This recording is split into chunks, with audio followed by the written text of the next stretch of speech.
Welcome everybody to a look at the third and final film from the Daiei Gothic box set from Radiance Films, which is right behind me, and it is 1968's The Bride from Hades. So this is directed by Satsuo Yamamoto, who also did the 16th Satucci film. A lot of directors that we've looked at lately, regardless of release, have worked on that series.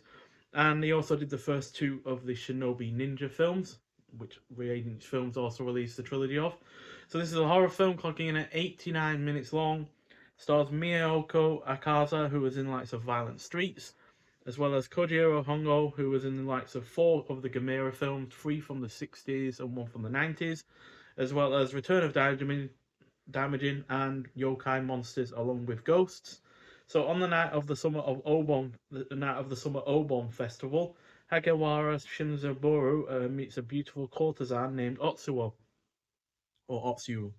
Not knowing she's a ghost, however, he becomes infatuated with her. And so, yeah, although it is fairly obvious where a part of this plot is going, the rest is far from predictable, while it has a really rather satisfying conclusion, especially for a couple of the characters in the film.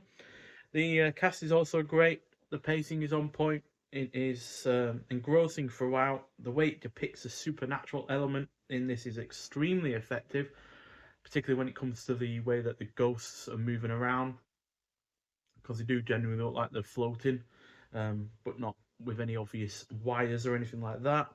The production is solid, the character interactions are engaging, and even though it isn't action packed, much like the poster might well make you think it's going to be, there is still an impactful, violent conclusion. So, yeah, overall, another solid release from this box set, another 4 out of 5 film. So, yeah, which is the same rating I gave The Snow Woman, but still slightly less than I gave The Ghost of Tsuura. Yeah, so yeah, really rather entertaining film and a really rather well executed one on top of all of that. So, yeah, as per usual, we get a coloured disc as well as reversible artwork. So there's the disc,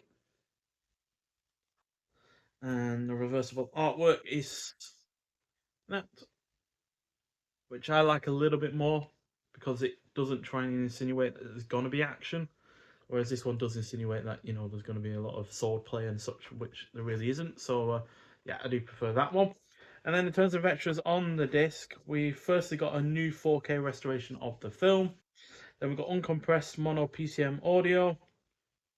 Then we got an appreciation by filmmaker and screenwriter Hiroshi Takahashi from 2024, clocking in 18 minutes long. And then we've got audio commentary by critic and author Jasper Sharp, as well as a trailer and newly improved English subtitles translation. And yeah, the new artwork has been commissioned by Filippo Di Battista. So yeah, which I imagine,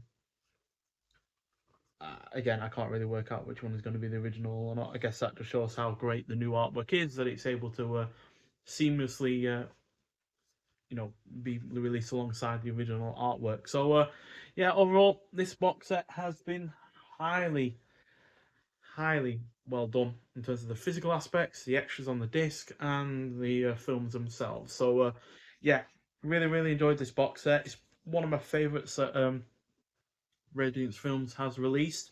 Um, Certainly preferred it to say Commedia all'Italiana, which the comedy didn't really translate very well for me as far as foreign language, you know, comedy goes. I think I preferred it to the Bounty Hunter trilogy and the Shinobi Ninja trilogy as well. So yeah, it's well up there with the best that they've done. And in terms of order that of my favorite films, well, it's kind of obvious which one is the first one, and that's The Goats of Yotsuya, which I think I mispronounced earlier, just misremembering the name. But yeah, definitely my favourite of the three, 4.5 out of 5. Now, obviously, The Bride of Hades, or Bride from Hades, and The Snow Woman have got the same rating. I'd say Bride of Hades just gets it just because of that conclusion is that bit more satisfying. And yeah, the characterization with the two characters that get the uh, get the conclusion that you might well not be expecting is really really well done. So yeah, but The Snow Woman is still a really really good film. I just feel like it doesn't really have massive highs. It just really rides the level of highly competent and yeah, still well done.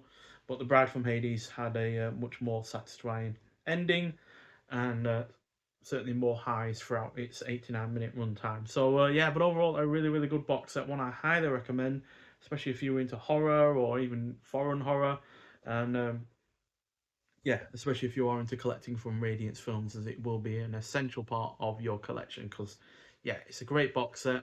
I'm not sure if there's a limited amount of these or not, but even if there isn't, it's still well worth getting. So yeah, but nonetheless, if you have seen The Bride from Hades, I'd like to hear your thoughts on it. But nonetheless, thank you for watching, and I'll see you in the next one. Bye.